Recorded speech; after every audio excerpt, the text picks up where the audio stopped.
Selamat siang, kami dari kelompok 9 yang terdiri atas saya, Maria Loise Ratu, dengan NIM 216412, dan rekan saya, Seli Putri Daryatni, dengan NIM 216418, akan mempresentasikan sebuah jurnal yang berjudul Perilaku Antisosial dan Agresif Siswa, Perkembangan dan Prediksi oleh Laurier Fortin, University of Sherbrooke, Quebec, Kanada. Introduction, di mana seorang remaja dengan kepribadian antisosial cenderung menjadi pelaku tindak kekerasan pada teman sebayanya. Hal ini disebabkan karena kepribadian ini condong kurang bisa menerima keberadaan lingkungannya. Sehingga dia yang ingin diakui eksistensinya memilih untuk lebih agresif dalam segala sesuatunya. Sehingga kadangkala dapat melakukan hal-hal yang bahkan dapat melukai bahkan mengintimidasi teman sebayanya. Pribadinya yang sulit diatur menjadikannya sebagai pembangkang, sehingga menimbulkan bentuk-bentuk kenakalan yang tidak biasa. Oleh karenanya, ada studi longitudinal ini memberikan kajian mendalam tentang apa dan bagaimana yang harus dilakukan oleh pelakunya, serta menemukan solusi untuk mengevaluasi setiap perkembangannya. Manifestasi antisosial di kelas. Dengan adanya kajian selama 7 tahun dari Fortin et al. 2002 menunjukkan bahwa adanya perilaku antisosial seringkali dikucilkan dalam lingkungannya. Dalam istilahnya, kurang diterima sehingga ia menjadi sangat agresif. Perilaku maupun sikap ini cenderung terjadi karena kurangnya kerjasama antara pelaku antisosial dan teman sebayanya, serta dengan gurunya. Hal ini menyebabkan pelaku antisosial menjadi kurang bisa mengendalikan diri dan emosinya, kurang bisa menempatkan diri dalam menanggapi dan merespon tanggapan lingkungannya terhadap dirinya. Development Trajectories of Antisocial Behavior atau lintasan perkembangan perilaku antisosial menemukan bahwa ada 3 lintasan yang mengarah ke gangguan perilaku. Lintasan pertama terdiri dari perilaku antisosial terbuka seperti agresi, perkelahian, dan kekerasan. Menunjukkan bahwa terlepas dari stabilitas ini, ada subkelompok anak muda lain yang menunjukkan perilaku antisosial dan agresif yang tidak stabil, dan subkelompok lain yang perilakunya berhenti setelah 1 atau 2 tahun. Selama dekade terakhir, para peneliti telah menunjukkan bahwa kaum muda yang menunjukkan perilaku antisosial membentuk kelompok yang heterogen. Akibatnya, studi jenis dan subtipe mereka cenderung didasarkan, pertama, pada perilaku antisosial awal, dan kedua, pada pemeliharaan perilaku ini selama periode waktu tertentu. Pada bagian selanjutnya, kami akan menjelaskan berbagai tipe anak muda dan lintasan utama yang mengarah pada perilaku antisosial. Moffitt pada tahun 1993 menemukan bahwa anak-anak ini memiliki kecenderungan kuat terhadap agresi fisik, perilaku negatif, oposisi, dan pertengkaran. Perilaku antisosial mereka yang parah dimulai pada usia 3 tahun dan disebabkan oleh temperamen yang sulit dan masalah neuropsikologis yang mencegah perkembangan bahasa, memori, dan pengendalian diri yang normal. Mereka berasal dari konteks keluarga yang sangat buruk dan memiliki orang tua yang terlibat dalam praktik pengasuhan yang buruk. Dalam konteks sosial sekolah, gaya antisosial mereka menyebabkan penolakan oleh teman sebaya dan kegagalan akademis. Menurut Moffitt pada tahun 1993, lingkungan yang berisiko dan konteks yang merugikan memperburuk defisit neuropsikologis dan mengarah pada perkembangan perilaku antisosial. Ini adalah proses transaksional, yaitu yang melibatkan interaksi antara anak dan lingkungannya. Perilaku antisosial pertama kali muncul di dalam keluarga sebagai akibat dari interaksi paksaan dan hukuman orang tua, kurangnya disiplin, atau inkonsistensi persyaratan. Perilaku terbuka dan terselubung dan konflik dengan lintasan otoritas. Lubar dan kawan-kawan mengidentifikasi 3 lintasan gangguan perilaku remaja, terbuka, terselubung, dan melibatkan konflik dengan otoritas. Lintasan terbuka termasuk agresi atau kekerasan interpersonal dan berkembang dalam 3 tahap, agresi kecil, perkelahian, atau perkelahian geng, kekerasan. Lintasan rahasia juga terdiri dari 3 tahap dan tidak termasuk perilaku agresif atau kekerasan antar pribadi, yaitu perilaku terselubung minor, kerusakan properti, dan tindakan nakal yang parah. Konflik dengan lintasan otoritas tidak termasuk agresi atau kekerasan antar pribadi. Anak-anak muda yang mengikuti lintasan ini dimulai sebelum umur 12 tahun dan mereka melalui 3 tahap perilaku keras kepala, pembangkang, dan menghindari otoritas. Stabilitas dan variasi keterlibatan dalam perilaku antisosial. Lintasan perilaku antisosial remaja menunjukkan bahwa perilaku ini tetap sangat stabil dari waktu ke waktu dan ada sedikit perubahan, seperti dilansir Moffitt, DKK 1996 dan Peterson et al. 1992. Lintasan onset awal lazim di persentase kecil dari kaum muda, sedangkan sejumlah besar terlibat dalam perilaku antisosial selama masa remaja. Sebagai contoh, Hapsalo dan Tremblay 1994 mengidentifikasi 4 lintasan fisik anak laki-laki agresif di sekolah dasar. Kelompok pertama tetap stabil, memiliki menunjukkan kecenderungan yang kuat terhadap pertempuran dari saat masuk ke TK. Kelompok kedua mulai berkelahi kemudian masuk di sekolah dasar. Kelompok ketiga berhenti berkelahi selama sekolah dasar dan kelompok keempat menampilkan profit variabel dengan periode perkelahian yang terputus-putus dan tidak ada pertarungan selama karir sekolah dasar. Eksperimen menunjukkan gangguan perilaku sementara mungkin karena provokasi oleh teman sebayanya atau masalah sesekali pada masa remaja. Dari mereka menghentikan perilaku antisosial, sedangkan yang gigih terus menunjukkan perilaku gangguan dan perilaku agresif secara permanen dalam jangka panjang. Faktor risiko yang terkait dengan perilaku antisosial dan agresif. Faktor risiko adalah peristiwa atau kondisi organik atau lingkungan yang meningkatkan kemungkinan bahwa orang muda akan memiliki masalah emosional atau perilaku. Penting untuk dicatat bahwa faktor individu dan lingkungan berinteraksi satu sama lain. Kedua, faktor risiko pribadi. Temperamen yang sulit adalah faktor yang sering disebutkan dalam literatur ilmiah. Kemampuan kognitif yang rendah juga dilaporkan berhubungan dengan perilaku antisosial. Hinshaw menemukan bahwa potensi intelektual yang rendah dikaitkan dengan kegagalan akademik dan masalah perilaku. Seperti yang dilaporkan oleh Fortin et al., sebagian besar yaitu 80% siswa dengan gangguan perilaku juga memiliki ketidakmampuan belajar. Dodge dan Coy pada tahun 1987 dalam studi mereka tentang kognisi anak-anak yang agresif melaporkan bahwa anak-anak ini tidak memiliki keterampilan yang dibutuhkan untuk secara akurat memahami potensi untuk diterima oleh siswa lain. Anak-anak agresif yang ditolak memproses informasi sosial secara berbeda dari anak-anak yang tidak agresif karena mereka kurang terampil dalam menafsirkan seluk-beluk perilaku dan perilaku mereka konsekuensi. Misalnya, anak-anak yang agresif melaporkan bahwa mereka telah hubungan positif dengan teman sekolah mereka, sedangkan hasil menunjukkan bahwa mereka ditolak. Anak-anak muda ini melebih-lebihkan keterampilan sosial mereka dalam interaksi dengan teman sebaya. Coy dan Jacobs mengamati bahwa lingkungan sosial sekolah tidak memberikan alasan nyata bagi anak-anak agresif untuk mengubah perilaku mereka, dan ini mempertahankan ketidaksesuaian sosial mereka. Anak-anak ini tidak diterima atau sering ditolak bukan hanya karena mereka berperilaku agresif, tetapi juga karena keterampilan sosial mereka yang kurang baik.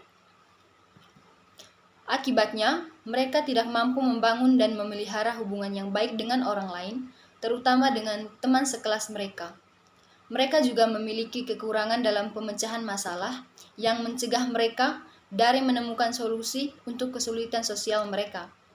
Dengan keterampilan kognitif yang lebih baik, mereka akan lebih mampu mencapai keberhasilan akademik dan memahami masalah sosial dan resolusi konflik. Dengan demikian, hubungan siswa antisosial dan agresif dengan teman sekolah sering ditandai dengan iritasi, pertukaran permusuhan, intimidasi, dan upaya untuk menundukkan orang lain dengan paksa. Coy dan Jacobs pada 1993. Terkadang, anak-anak muda ini menganggap diri mereka sebagai korban, tetapi mereka tidak mampu membuat hubungan antara perilaku provokatif mereka dan konsekuensi. Banyak penelitian menunjukkan bahwa ada hubungan antara penggunaan narkoba dan alkohol di remaja dan gangguan perilaku, kenakalan, kekerasan, dan kegagalan akademik. Faktor risiko keluarga. Penelitian ilmiah menunjukkan bahwa keluarga menjadi faktor kuat dalam perilaku antisosial anak. Hapasalo dan Tremblay pada tahun 1994, ada 5 jenis pejuang yang teridentifikasi. Kurang pengawasan orang tua, intensitas hukuman, lingkungan keluarga yang buruk, broken home, dan orang tua tunggal. Studi De Angelotal pada tahun 1995 menunjukkan karakteristik antisosial anak lebih kuat terkait dengan ayah daripada ibunya. Lunzan Widom pada tahun 1994, anak-anak yang diabaikan atau dilecehkan di usia 11, mereka akan menjadi antisosial di usia 20. Didikan orang tua seringkali dikaitkan dengan gangguan perilaku anak. Aguilar dan kawan-kawan pada tahun 2000, hukuman fisik adalah prediktor kriminalitas di masa dewasa anak. Peterson pada tahun 1998, faktor yang dijelaskan di atas belum menjadi spesifik dari perilaku antisosial anak. Namun kurangnya keterlibatan orang tua dalam aktivitas anak sangat terkait dengan perilaku eksternal anak. 14 dan kawan-kawan pada tahun 2001 mengamati bahwa remaja antisosial mengalami penurunan pengawasan dan stabilitas konflik keluarga di usia 12-13 dan 15-16. Yang kedua, bagian 7C, faktor risiko sosial ekonomi. Orang tua berpenghasilan rendah tidak secara otomatis menghasilkan anak-anak yang antisosial dan agresif, tetapi kemiskinan merupakan pusat dari serangkaian faktor yang saling mempengaruhi. Keluarga-keluarga ini lebih cenderung menyekolahkan anak mereka ke sekolah di daerah yang kurang beruntung, di mana lingkungan sosial dan akademik kurang kondusif untuk keberhasilan akademis, daripada di daerah sosial ekonomi menengah atau tinggi. Selain itu, status sosial ekonomi rendah dikaitkan dengan orang tua yang berpendidikan rendah, yang menyebabkan mereka sulit memasuki pasar kerja. Akibatnya, orang tua ini memiliki pekerjaan yang tidak stabil, bergaji rendah, dan sering mengalami periode pengangguran yang berkepanjangan. Faktor risiko yang berhubungan dengan tekanan teman sebaya. Pada masa remaja, pengaruh teman merupakan faktor yang sangat kuat dalam perkembangan sosial dan remaja, mengatur hubungan mereka dalam jaringan yang relatif homogen yang berbeda.